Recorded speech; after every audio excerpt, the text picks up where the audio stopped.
Вие сте с новините на училищната телевизия. В момента се намираме в училищния двор, където наживо се провежда празнично събитие, посветено на българските традиции.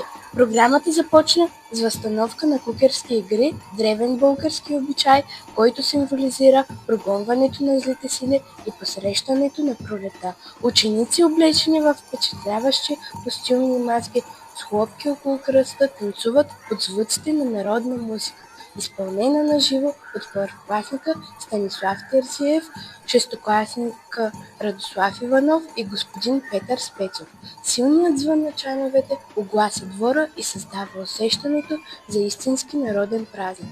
Публиката аплодира бурно старанието и артистичността на младите кукери. След броени минути на сцената се подготвят най-малките ученици, които ще представят програма, посветена на баба Марта. Очакваме песни и стихотворения, свързани с пролетта и символиката на червено-белия конец, знак за здраве, късмет и ново начало.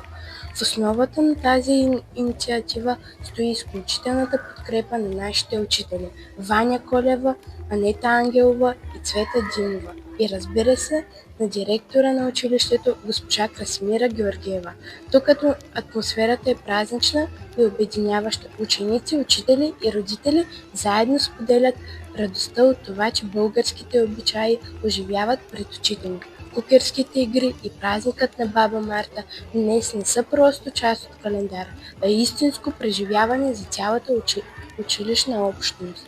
От училищния двор предаваме на живо този пъстър и вдъхновяващ празник. Останете с програмата на Ботев ТВ.